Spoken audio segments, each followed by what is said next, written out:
Before we get started, we also always like to acknowledge that Royal Roads University is on the traditional lands of the Cossepsum and the Lekwungen ancestors and families. I'm working from home as well, and I'm also on the lands of the Cossepsum and the Lekwungen ancestors and families. So very, very grateful to be here today, to be able to work and to learn as well from these lands. So today we're going to be talking about the MA and the MSc in Environment and Management, and it's really going to be an amazing conversation with some of our students and alumni that have graduated from the program, and moderated and facilitated by Professor Ann Dale, who is the program head and director of the School of Environment and Sustainability. So we're very, very excited to have everyone here today. And before I pass it over to Ann, I just wanted to say a little bit more about our campus if you've never been to Royal Roads. It's a lovely place to come visit when it is safe to do so, of course. The top left-hand corner there, you can see Hatley Castle. That is kind of a central point to our campus. So that was built in the early 1900s and is still here today, used as a working building as well as a place where we can hold lectures and things like that. And it is also used for film sets and things like that every once in a while as a historic building. The top right-hand corner, we have the Japanese garden. So we have a whole set of interconnected gardens just adjacent to the castle for you to explore. The Japanese gardens is just one of them, but we have rose gardens and all sorts of places for you to check out. In the bottom right-hand corner, we have the Esquimalt Lagoon. So we are also on the ocean. You can kind of see it behind the castle as well. So it's a bird sanctuary. It's a wonderful place to see lots of wildlife and just get some peace and quiet if you are taking a program on campus and such, to be able to just, enjoy the nature there. And then I also would like to give an ode to the fact that we've been doing online learning for 25 years now. This is something that we've really honed an expertise in, and it really helped us during this time to be able to offer the same level of education to our students, no matter where they were, because many of our programs were already facilitated in that way beforehand. And with that, I'm actually going to drop my slides and I'm going to pass it over to Ann Dale, who will be leading us through this session this morning. Welcome, everybody, and thank you so much for your interest in our Masters in Environmental Management at Royal Roads University. It is indeed one of the most beautiful campuses in Canada. We've got you come down the hill into the school grounds and you see the ocean with a big liners there, the mountains, and a gorgeous sky in the grounds. It's a very, very creative place to come and study. I am absolutely privileged and delighted to be here with what keeps me working at my ripe old age. Beloved students and former students from the program. I'd like to start by asking each of you to introduce yourselves, mention what your research topic is and what your current job title is. So maybe we'll start with Graham, Sue next, and then followed by Warren, if you don't mind. Over to you guys. Sure. Hi, everyone. Graham from Gibsons, BC, which is just a ferry ride from Vancouver on the west coast of Canada. Anne was my thesis supervisor, and I did a long case study. It takes a long time sometimes to finish your thesis, on looking at pro-environmental behaviors and human psychology. Why do we change our behaviors, and what are the levers that we need to motivate us, change our attitudes, our beliefs, and our controls?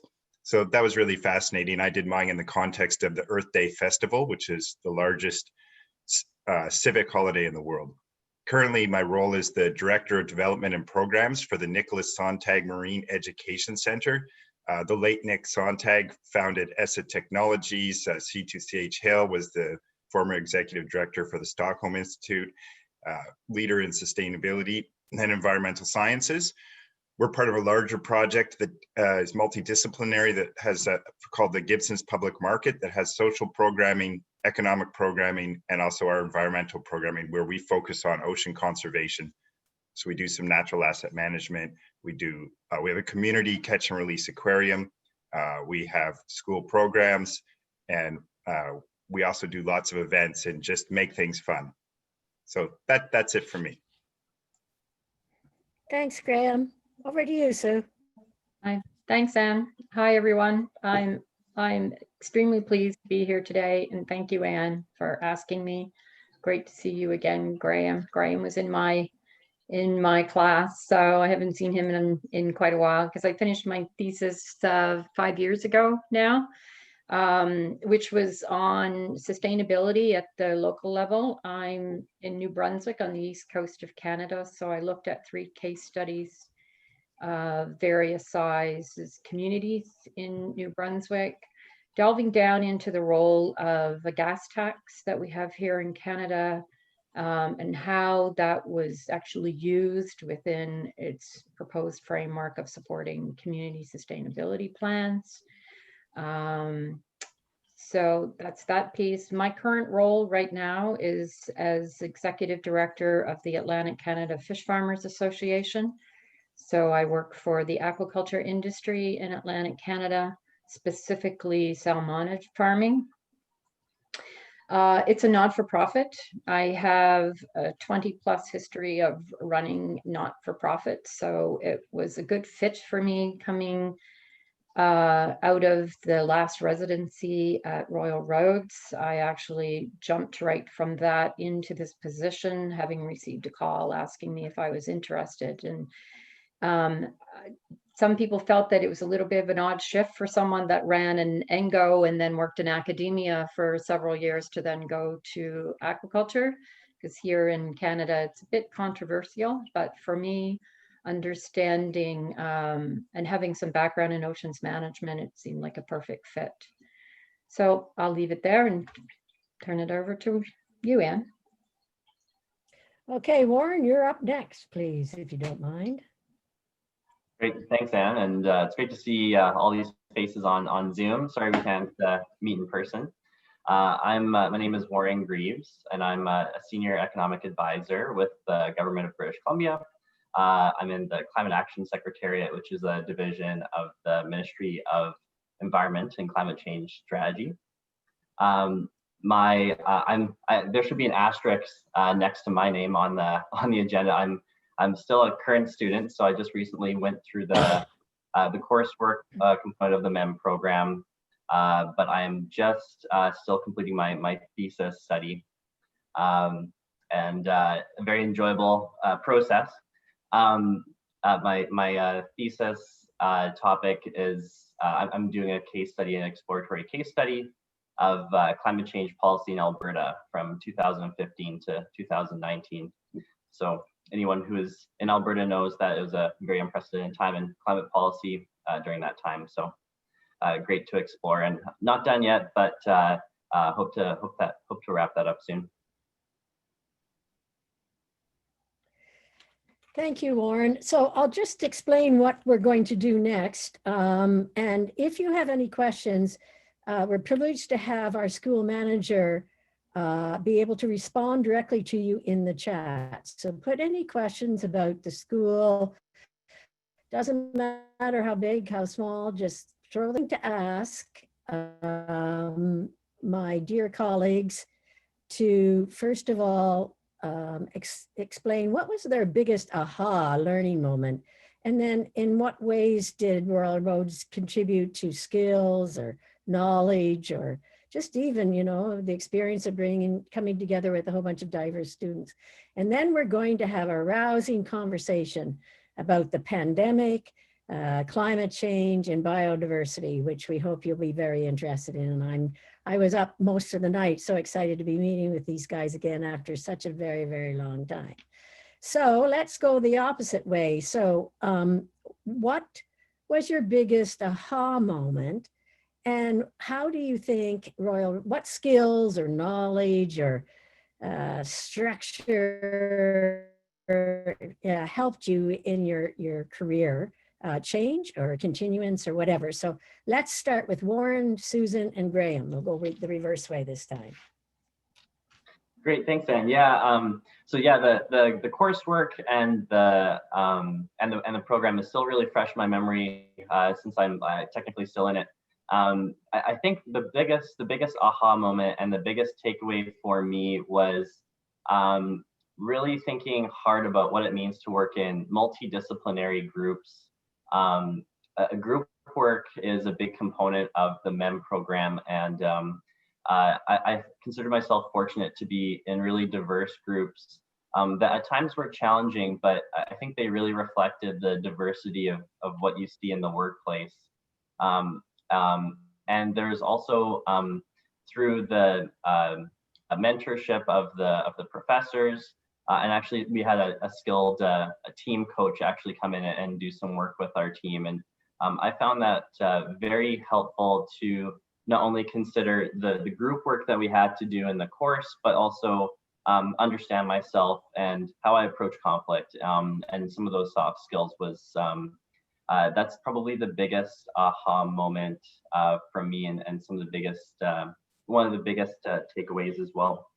I also so I'm am graduating with the Masters of Arts stream, but I really found the ecosystem sciences component of the program very helpful. There's also sustainability theory and sort of an introduction into sort of some of the foundational literature and yeah, and so that I think that I found that like a very foundational piece and stepping off point to sort of explore some of these other areas more in depth. I'm trying to see if I have. I think one of the other takeaways, and this wasn't an aha moment, but I think one of the best features of the program was its flexibility. So I was able to work full-time throughout the whole program, and I got these wonderful 3-week holidays each year for 3 years where I got to go to campus. And I was working in Alberta at the time, so it was definitely a learning holiday. And that was really attractive and a fun way to break up the year. And when we had the online course components, that was able to work within my schedule, and the flexibility was something that I really found attractive. And it was, and the professors were very accommodating as well, and professional, and understanding that students have other things going on outside of the coursework, which is definitely something that I found to be a great part of the course, part of the program. I won't take much longer. Yeah, I'll turn it back to you, Anne, or maybe I'll just hand it right over to Sue. Is that all right? Perfect. Go ahead. Great. Okay. Well, thanks again. So I have to say right off, I was late in life going back to do my master's, and I chose Royal Roads University because I wanted Anne as my thesis supervisor. I considered her a bit of an inspiration, her doing the same as I late in life. And I had done a little bit of research on various universities, and much like Warren, I really liked the blended program. It allowed me to still work if I wanted to. And he's absolutely right. Going to residence for 3 weeks every year was like a mini vacation. The campus is absolutely beautiful. The professors there and the learning environment is a great experience for everyone. And as Christy had said on the intro, they really have been doing this blended learning and online for a long time, and they've really got it down pat. So it really can accommodate a lot of schedules for everybody. I don't know if I had one aha moment, Anne. I think I had several. And one of them was in one of our online courses, and we were talking about communities and agency. And this light bulb went off about, what actually is a community. I think we all have this predefined sense of what we think is a community based on our experience and where we come from. But communities can be defined as various things that, around the world, depending on you and those people that are around you and what you have around you. So I think that was a bit of a aha moment for me. Another thing I felt the program did for me as well was really hone my leadership skills. I had other leadership programs, but in other settings, but I found working in this type of class environment with a number of various personalities like Graham and others, you really got to interact at a different type of level and understand your leadership style. as Warren had said, but then also how to hone that and what the role of leadership actually is and what role you could potentially play. On the science piece of it, because I too run the MEM in the arts program, single species management and understanding ecosystems management was really interesting to me. And to this day, I challenge people on single species management all the time. It's something that irks me to no end, and it's something that our regulators are so focused on, and it's a detriment, I think, overall to our oceans management and our ecosystem management. So that was a great learning piece for me, that I was able to take that science piece and incorporate it into my art stream learning and actually use it to this day in my work a lot, in a lot of my communications around the board table and with regulators and various pieces that I've written over the years. So it's become a really important piece for me. It's during one of our courses, we had to write a letter to ourselves. And it's funny because before Anne sent me this invitation, I was going through some materials and there's that letter, and it still pops up every once in a while. And my letter was very brief and short, but I'll share it with you. And basically what I had said to myself was keep pushing the boundaries. And I try to still do that every day. Retirement's not even in my vocabulary. I'll be working until I'm not walking probably, but it's because I will continue to be a lifelong learner and pushing the boundaries. So Royal Roads helped me with that focus in my life. And with that, I think I'll turn it over to you, Graham. Thanks, Sue. Thanks, Warren. I mean, what a diverse range of experiences and backgrounds. I saw some comments in the chat, about what experience you needed to enter the program. And I think that I do have a valuable thing to add there. I mean, I came into Royal Roads with mostly practical experience in consulting and hands-on technician type work. So you don't need a traditional academic background necessarily, but you do need to be able to work at a master's academic level. I entered the program wanting to make a change in the world. I'm sure many people on the call today want that. Personally, everywhere I looked, I saw energy going into fighting each other and not working towards solutions. Sue would be familiar with that. That's aquaculture in a nutshell in my mind right now. And so what the university program, what the MEM program allowed me to do was help develop in my mind a framework of the intersection of arts and sciences and see that through a lens of human behavior. I learned about wicked problems and complex systems, and all of that sort of lived under this quite a dark umbrella at the time of climate change. Everywhere we looked in the program, although the program isn't about climate change is at the end point of all of the sentences.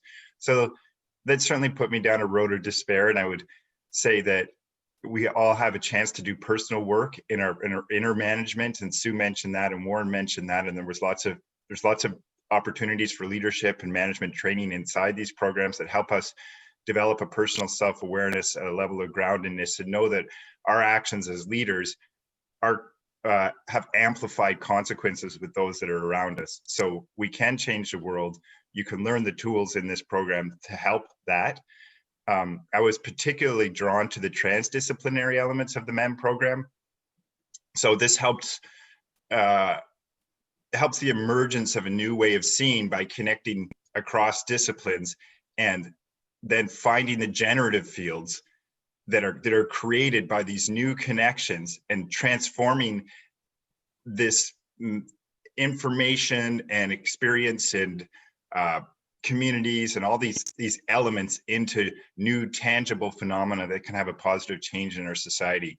And so I think talking about an aha moment was, in my mind, there's a lot of surfers on the near where Royal Roads is on the Port Renfrew, which is just up the road. So we would go away on the weekends and watch these people surf. And the thing is, surfing is a great metaphor for life. You got to know when the weather is going to be good for it, when the waves are going to be right. You have to have all this knowledge, and then you have to have the board, and you have to have the physical strength, and then you have to have the skills to paddle out there, and then you wait and you wait, and you have to have the wisdom to know when's the right time to paddle like hell, just to get on that wave before it starts cresting. And then you have this fantastic ride if you're really lucky, but most of the time you're not. And then you just quiver and you're in that whole moment. And so I would say that the MEM program provided me with the board and the strength to swim. And, you know, my life experience provided me with the wisdom to know when to start paddling. And that's sort of this generative to the phenomenal field. And I think that was a really, really powerful part of the MEM program. Going back to the leadership and management, there was several different styles that were taught to us, whether it was transformational leadership or servant leadership, and we had different ways of practicing those. And I found I went from a non-management role to a management role after the program, and I constantly lean into that training to make a difference with my team and to connect with them and to be vulnerable and open to courage and have these kind of conversations.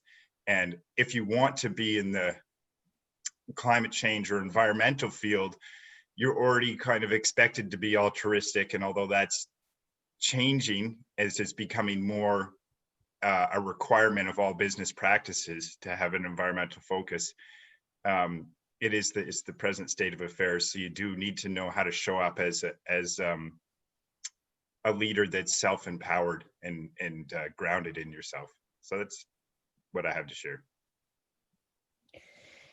Thank you, everyone. So we'll move into our roundtable dialogue, not debate, because it's all about unprecedented collaboration and cooperation. Because if anybody ever tells you they're an expert in sustainability, run.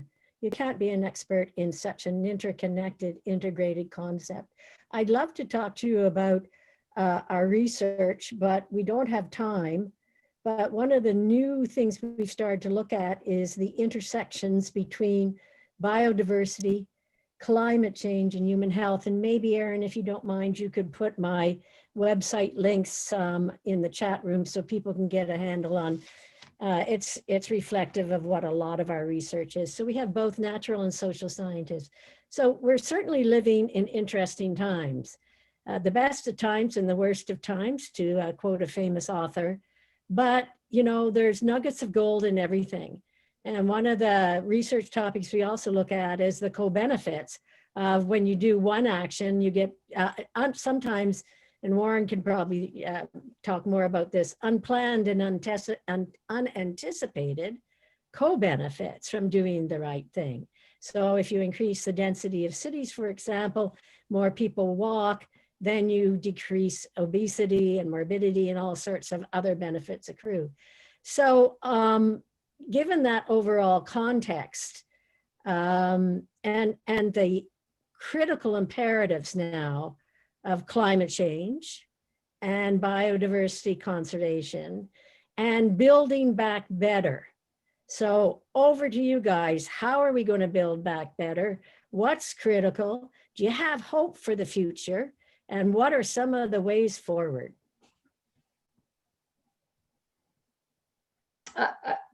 I can start with just a few sentences. Yes, I have hope for the future. I think we were talking before we incorporated everybody into the call.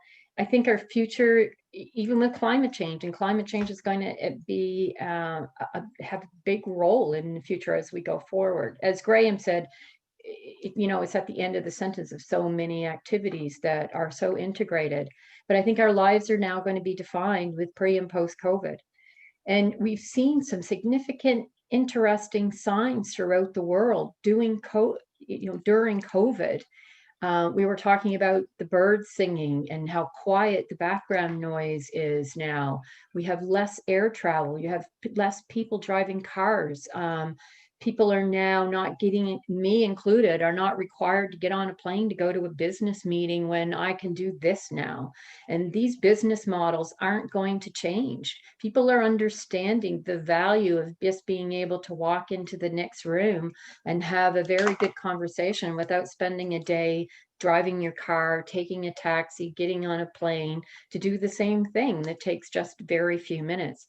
I think that you're going to see that the use of these technologies as a pro coming out of our post-COVID world.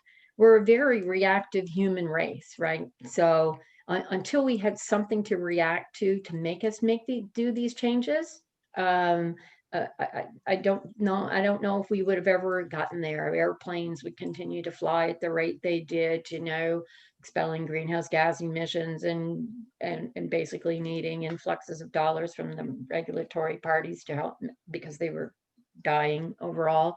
So I think there's absolutely some great opportunities here to look at at a new world. I'm not saying that technology is going to be a savior, but it most definitely is going to play a part. And I remember in one of our classes, I think we had a student that, you know, was absolutely convinced that technology was going to save the world, that we really didn't have to do anything except invest in technology and it would all fix itself. And I in no way have that belief, but I do believe, you know, to Graham's analogy of the board, I think post-COVID, climate change and some of the things that we're understanding, how we have less sickness, you know, less contributions to greenhouse gases, the opportunity to increase biodiversity because we're not influencing it as much. I think technology is going to give us those tools, those boards, that we can then use to act with going forward. I could talk more, but I'm going to turn it over to you guys. Yeah, I think, sorry, Graham, I'll jump in here, but I think the pandemic really has really focused on where, you know, humans fit in their natural environment, and where I think the pandemic has really put into focus some inequalities that exist in our society. So I think where the MEM program really can help play a role here is introduced me to sort of the concept of coupled human and natural systems, and thinking about the intersection of where things like technology, you're talking about technology, how that interacts with the natural world, and sort of the feedback loops that are sort of existent there. I think I'm trying to think of, I lost my train of thought there. I wanted to make sure I touched on the coupled and human natural systems piece. Graham, I'll turn it over to you. Yeah. What do I think? What a big question. And I honor that all of you guys are listening to our opinions. I like when Anne says that, you know, if someone says you're an expert in sustainability, I mean, to me, the reality is, I was reading a political article the other day that said, you know, the NDP is wrong and the Liberals right, or whatever. It doesn't matter. I'm a sort of a big fan of context-specific leadership. And it's like, there isn't a single idea that's correct, that's dominated. That each idea, each way of approaching a problem or management style has a particular set of attributes and has a cost and benefit to working in that way. So we have these knowledge of these different kind of styles, but it's the wisdom that we're missing. It's the wisdom. And so indigenous cultures are always talking about this wisdom. So there's many different ways to build your house, and you need to have the wisdom to know which is the right one in the environment that you're living in, right? You have a lot of rain, so you need to build a house with that can hold a lot of water. You have a lot of heat, so you need to build a house that will keep you cool. I mean, and I think that we like to simplify things as a human, but we're learning just how complex, not complicated, but complex systems are. And the pandemic brings to to the forefront of our mind that we're not in charge, that nature's in charge, which is something that we've always known, that we look at nature as a resource that we can extract. There's some trees we can harvest, there's some fish we can eat, but they're all living relations with us. They're all connected into this web. And we've moved from more of an indigenous worldview where everything was connected into this amazing, innovative, industrial boom, which is an incredible thing. And so, but where do they connect together? And this is like a really neat thing. The biggest moment for the pandemic for me has been that the internet works. This is like an incredible human achievement. The internet did not collapse. Everybody just suddenly, the spike in traffic, like talking about well, maybe not 7 billion people, but billions and billions of people using all their devices, and it all worked. We're talking to each other right now. And if you look at how the internet's constructed, it's not a hierarchical model. It's not a simple model. It's a network of complex interconnections that are decentralized with all these nodes, which are like nature builds in terms of mycology and mushrooms and rhizomes. Like, we built something on a principle that nature uses, and it was successful in having resilience, because when one part of the internet network fails, it can go and channel its data to another part. And so we have, to me, it's like there was the fire, and I have some debates about whether the wheel was the next big invention, and then the internet. So it's like, it's really fascinating to me that it's working, and the internet works because it has diversity. And when we talk about supporting humanity, we need to support diversity. Racial diversity is the big topic right now. You can't have ecological rights. You can't without having social rights. We need to kind of solve our social problems in combination with solving our environmental problems, which is really changing the way we relate to ourselves, each other, and the planet. And we can bring in this older wisdom from the past, and we can hybridize it with our new technology of the future, because there's no doubt we live longer, and we have vaccines, and we have medicines, and we can, we have lots of great technology, and there's some kind of inherent drive in humanity to find curiosity. And I don't think we can put a cap on innovation, because it just won't happen. People will just keep innovating. And so one of the most innovative ways of looking at the world that I see as a step towards holistic living is that right now we're really jammed into this gross domestic product, although Jacinda Ardern's making some great headways in changing that kind of narrative, that we just keep needing to make money. Okay, so we know that making money and having to have unending economic growth is running up against the limits of our natural resources. We talk about that a lot in the MEM. Everybody cries about it. And so, but one of the ways that we can transform our relationship to that is through decentralized governance of regional management, like at the municipal level or at the or rural level, that has a different framework for looking at nature. And so that's the one that the words that people are using now are natural asset management or nature-based solutions.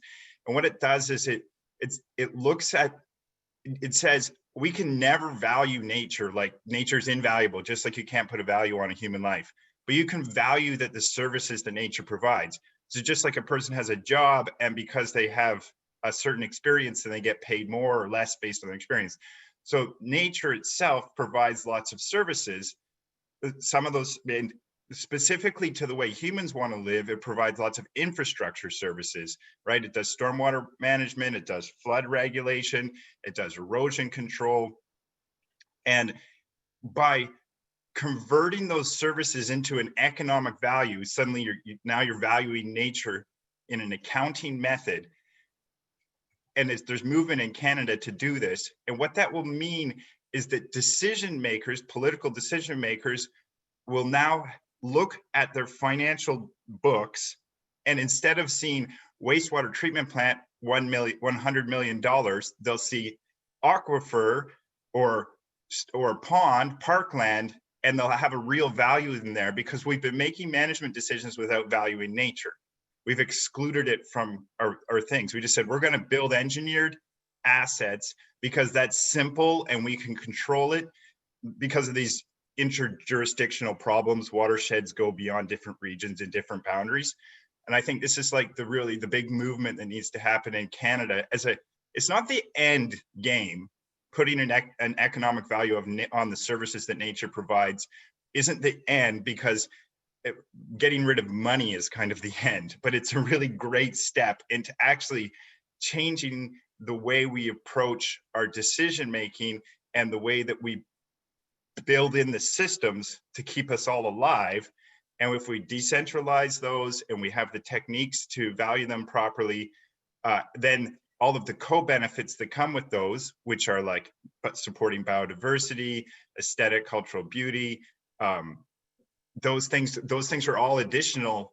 And it's like, then you have this thriving, living world. And I was watching a thing about Machu Picchu last night, and like the amount of the way they worked with nature to control water with just elements. They didn't use any plastic, right? They just used rocks and rope, and they built an entirely geoengineered thing that helped them grow crops and worked all with the elements they had. And it's totally possible. So we absolutely have all of the we have the technology, we have the will, and I do think there'll be a big transformative change once people can understand that nature's going to save them a lot of money.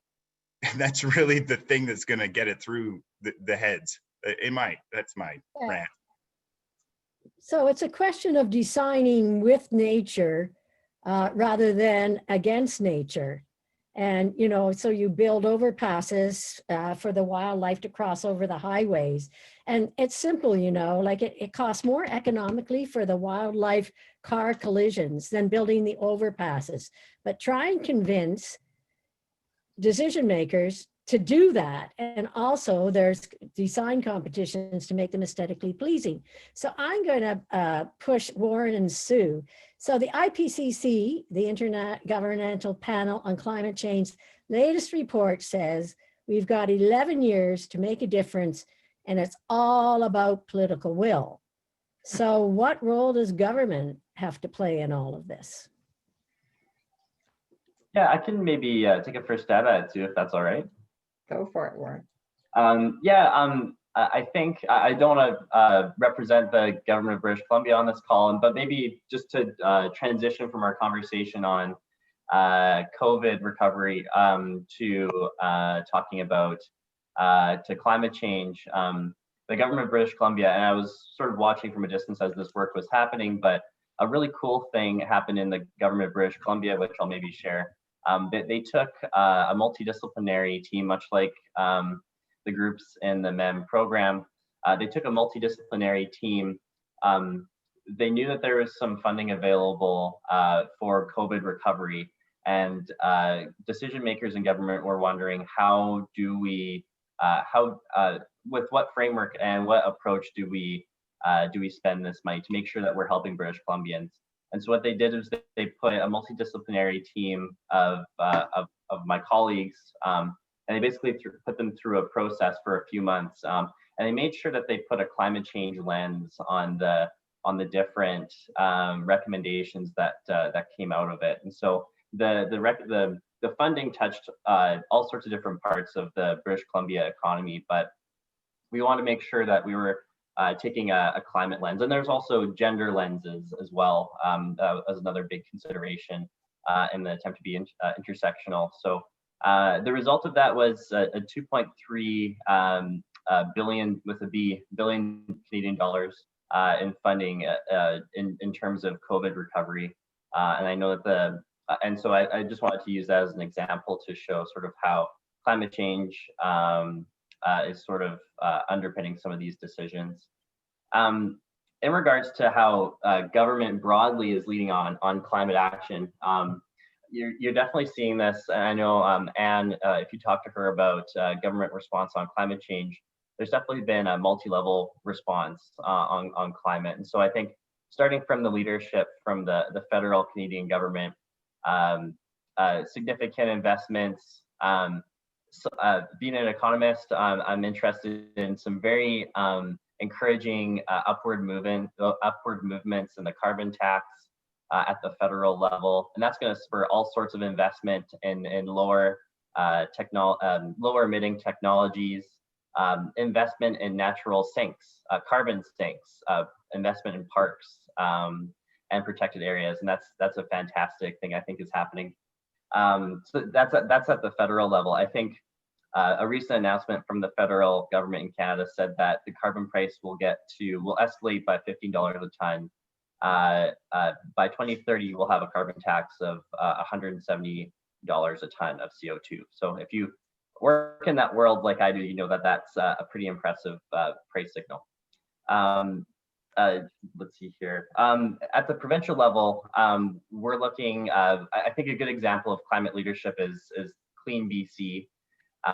That's sort of a cross-cutting policy, which touches a whole touches a whole lot of the British Columbia economy. And this was in motion well before the pandemic, and I think we're just realizing its importance even after the during the pandemic, and I'm sure it will be after. Part of that, there's an adaptation strategy, a climate adaptation strategy, which is being developed, and I think that's critical. I think that's critical as we're tackling the mitigation component of climate change, and now we're looking at how do we adapt to the impacts of it. And one of the nuanced things that I'm kind of learning about is adaptation through mitigation. And so I talked about carbon sinks and protected areas, and how are you going to also reduce emissions by, say, conserving forests, which is something that I'm actively working on right now. Conserving forests, but they have some amazing co-benefits. One of which is Indigenous reconciliation. As we've seen in some of the Great Bear Rainforest projects in British Columbia, those are Indigenous-led projects that are sequestering, I believe all of the forest carbon offset projects in the province sequester a megaton of CO2.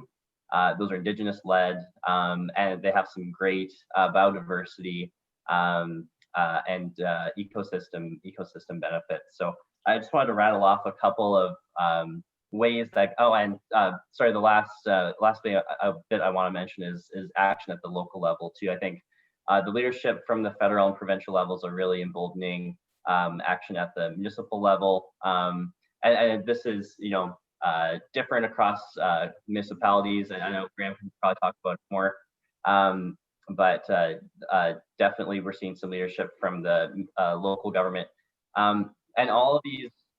I also want to make a push for the public service, and these are potential employers. I changed positions during my MEM program, but my colleagues in the BC public service, the Alberta public service, and the federal public service, they hire MEM graduates as well. So I think, I wanted to mention that. Oh, I wrote a list of policies, but I don't want to go on much further. I'll hand it over to you, Sue.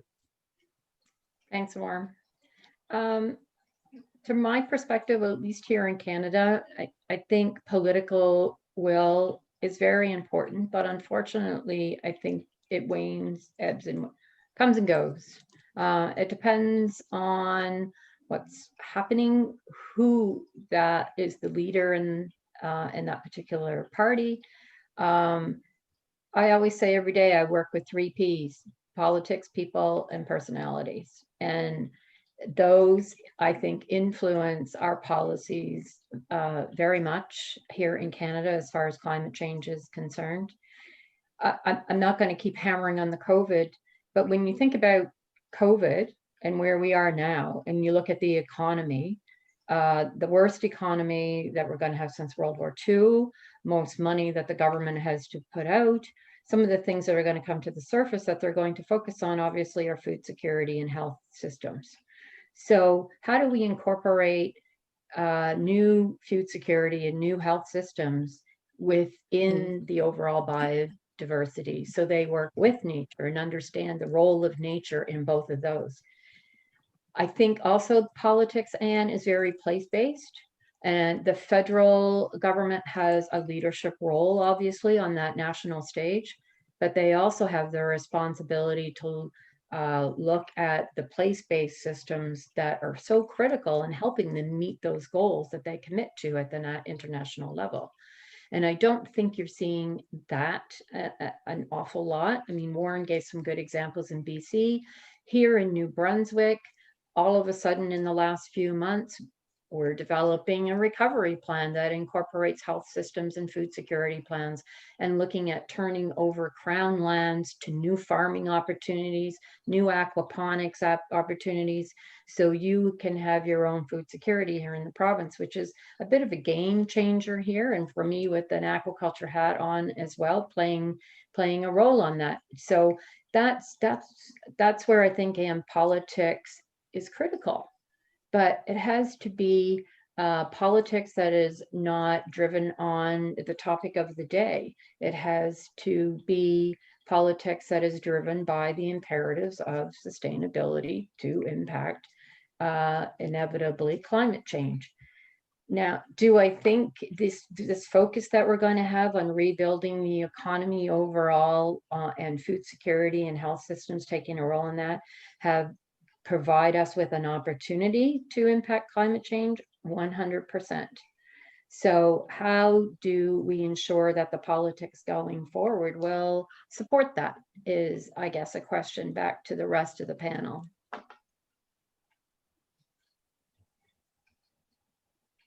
Sure. I mean, I'm just going to jump in here to what Warren and Sue said. Like, there's no single answer, and lots of the things we're going to try aren't going to work.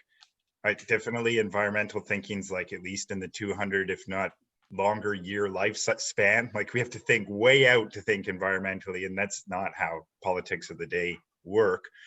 But if we get really high up, like I always say, the truth depends on the circle you draw around the problem.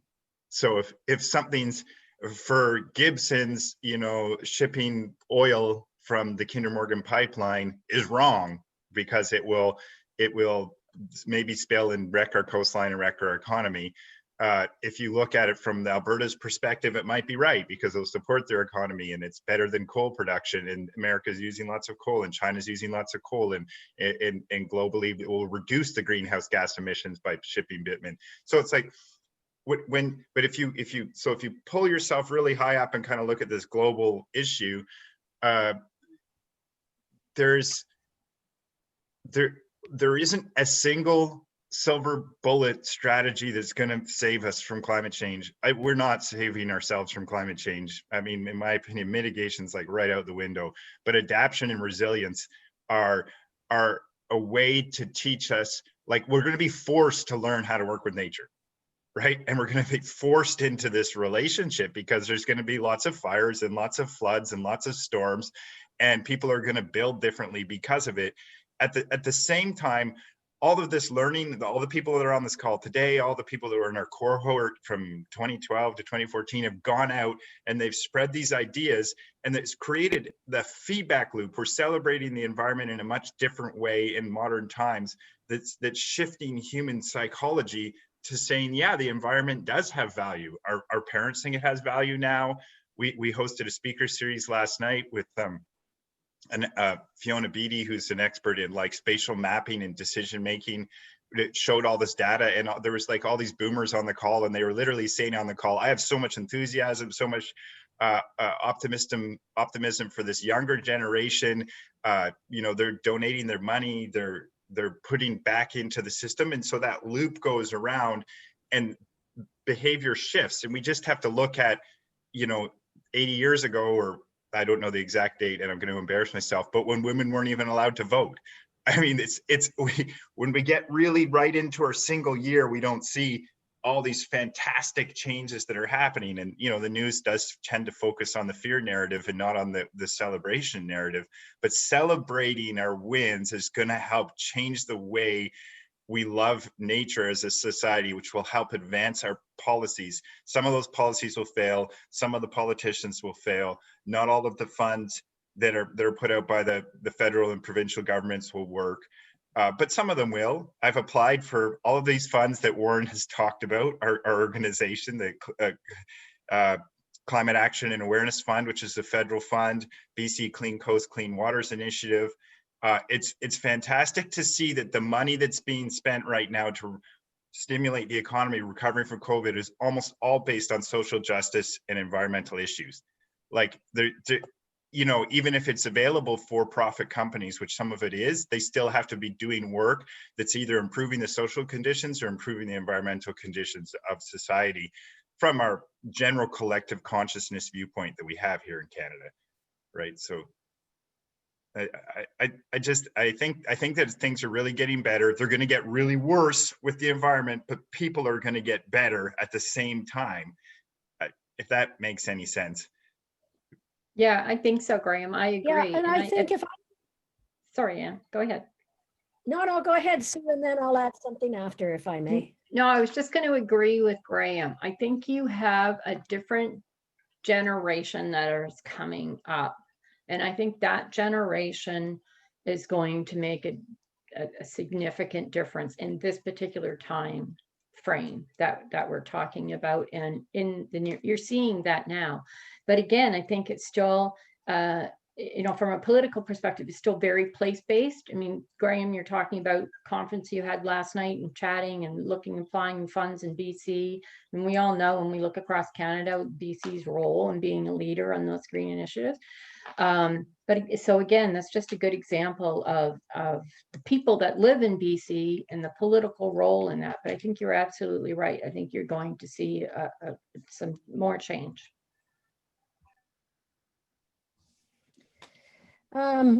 So I think we're going to probably have to wrap up, and I'll give the last words to Graham, Warren, sorry. But what I want to do is I think the pandemic has taught us that it is possible to move to a carbon neutral economy. And I think we can move to it by 2030. Because interestingly, Sue, although we've had some businesses fail, others have thrived. And I can't believe the bloody stock market. It's so robust and rigorous in spite of all this economic doom and gloom. I think what it's also showed us, though, is the importance of a dynamic equilibrium, such as you have in ecosystems. For example, we were so globally interconnected, and those countries that didn't have local health infrastructure access scrambled like hell to catch up.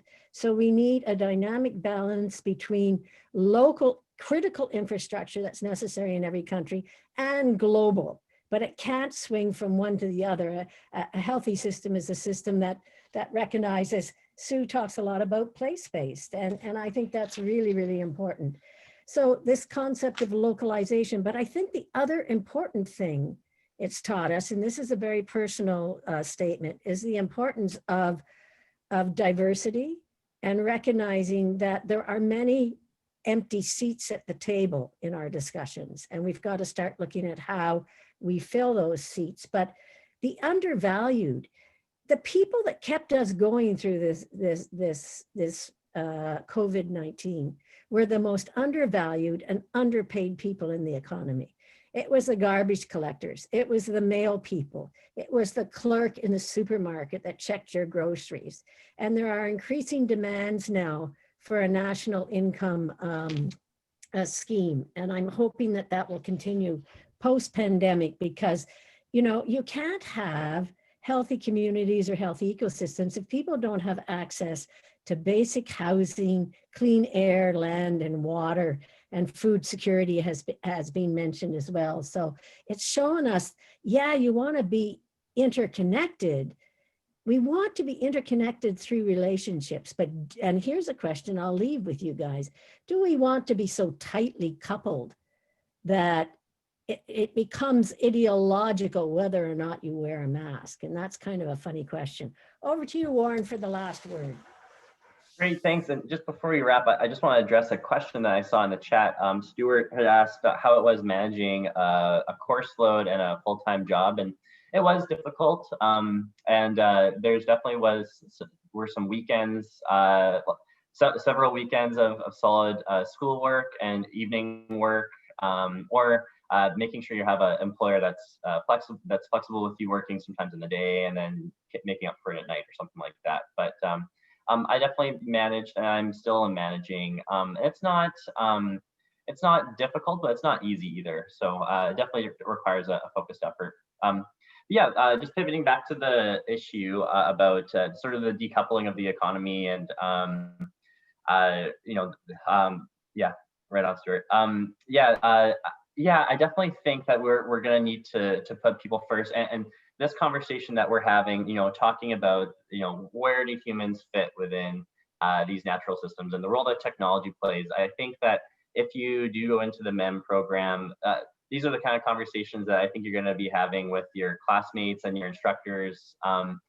And like the really big philosophical questions too, because we're talking about the content and the course content, we're talking about ecosystem sciences, and we're talking about economics for decision makers, but you can't help but sort of step back and start talking about the role of potentially universal basic income and where that's going to place on the society, or talking about moving past GDP as sort of an indicator of economic success. Maybe there's more, and so I think the MEM program really is a really good way of synthesizing all of those conversations into one program. And I think I am definitely leaving the MEM program, leaving inspired not only for my own career, but for society, and the path that we're going on. Because I know that's in the time of COVID right now, it's easy to have a lot of doom and gloom, but I consider myself lucky in that I'm inspired and motivated to keep going and look for solutions. I'd like to take this opportunity to thank my beloved students, Susan Farquharson, Graham Starsage, and Warren Greeves, for taking the time out of what I know to be very, very busy and dedicated jobs. So hats off to you guys. And it's always a pleasure talking with younger people than myself, although we do have a tremendous diversity and mix of ages and experiences and perspectives. So I'm going to get into trouble unless I hand it over to Christy to talk a bit about, I think I'm supposed to talk about 2 new initiatives, and then we'll talk a bit about some emissions requirements. You're not quite in trouble yet, Anne. Don't worry about that. Yeah, thank you so much, Warren, Susan, and Graham. That was so amazing. And there's lots of wonderful, nice comments coming through in the chat box. So I'm just going to pull up my slides here. So those were those 2 initiatives. And if you could speak to the new and upcoming offerings we have at the university, that would be amazing. Okay, so before that, I'll just mention that we're totally revitalizing the MEM program. And I'll be going back out to Sue and Graham and Warren to talk about where we're going. We've done more integration of the natural and the social sciences, and we're integrating reconciliation and modernizing the curriculum with the most leading edge research from our own people and people outside. In addition, we have 2 new offerings. So we have a MEM on campus offering, which will be a 26-month blended learning, place-based Masters of Arts in Environment and Management, which will launch in September of 2022. There's a bit of a mistake there. My God, I'll have a nervous breakdown if we're launching this coming September. It is going to be this September, Anne, I believe. No, sorry. No, it isn't. What that is in September is simply the integration of some international students into the existing MEM program. And because we're going to try to think about how to introduce greater cultural diversity, but there will be a brand new MEM intake program that will launch in March 2022 that will be totally integrated 2 streams of MEM. Then we had, which is a totally new thing, a graduate certificate in science and policy and climate change. So this is a 9-credit graduate certificate offered in partnership with Eco Canada. So we have a climate science course. We have a leading edge climate policy course, which we've just designed with policy practitioners. And then there's a 3rd course in that certificate. Fantastic. And we had many questions coming through in the chat box, and I just wanted to touch on a few, and I'll try to touch on them as I go throughout the application process. One question we've been asked, Anne, is how would you recommend people deciding between going by the MA stream or the MSc stream when they're choosing?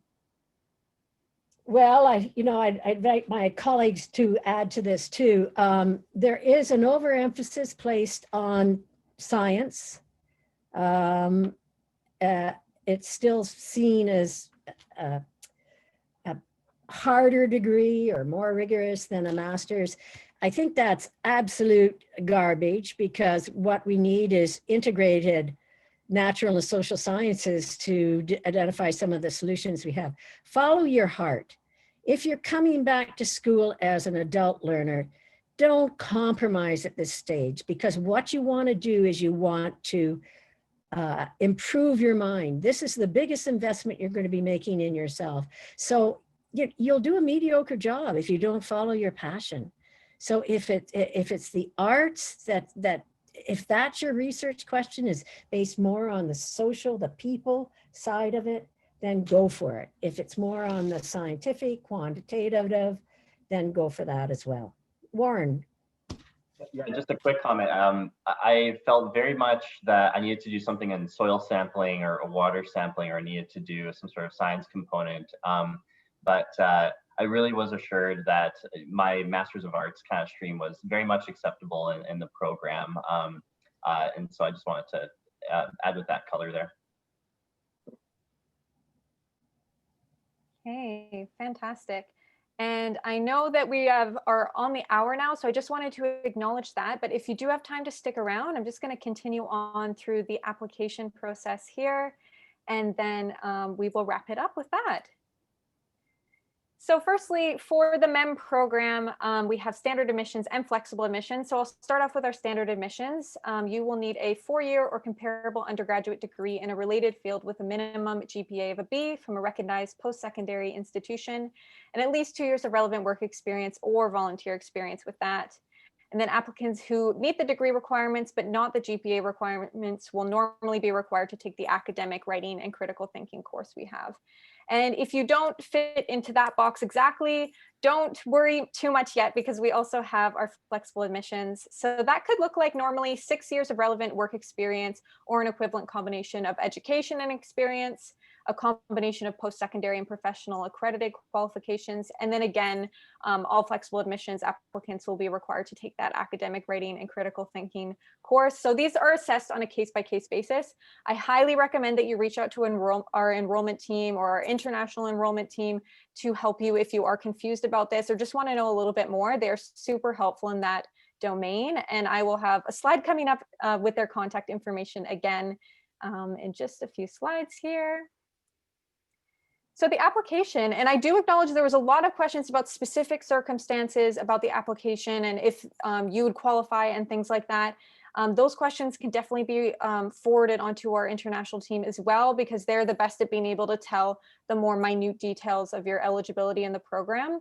For actually submitting your application, we have an online application fee of $126.28 to start off the process. And then there's some supporting documents that you submit with your application. So the first one is your official transcripts. Those need to arrive to us directly from the university that you attended before, or previous institutions sealed. So if you are curious to know what your grades are, we always recommend that you order one set of transcripts just for yourself so you can take a peek, but then have the other set sent directly to the university. And then things are a little strange with COVID right now, but institutions have worked out email transcripts and things like that that we do accept as well.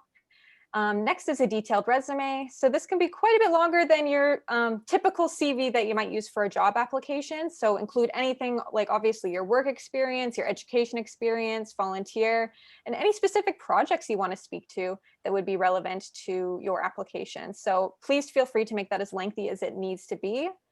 And then a personal statement to go with that. So this is a multi-page document that is really there to put down onto paper why you want to be a part of the program, what it will do for your career, anything that you would like to explain more. This is a really important document, especially if you're coming through on that flexible admissions stream, to really convey what your experience has been like and why you want to take the program, so we can help assess if it's going to be the right program for you.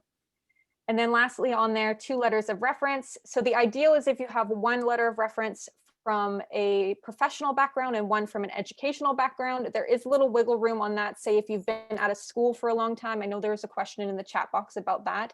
but those two letters of reference are required to come in. But yeah, again, if you have any questions about specific references, if it's been a while since you've been in school and that sort of thing, definitely reach out to us. So some key dates. The next intake for the MEM program is September 7th, 2021, and the application deadline is June 6th, 2021. So that's for both the blended and the on-campus, although the on-campus is waitlisted at the moment. But if you are looking into applying for the next year after that, we also have a 2022 dates as well that you can check out on our website.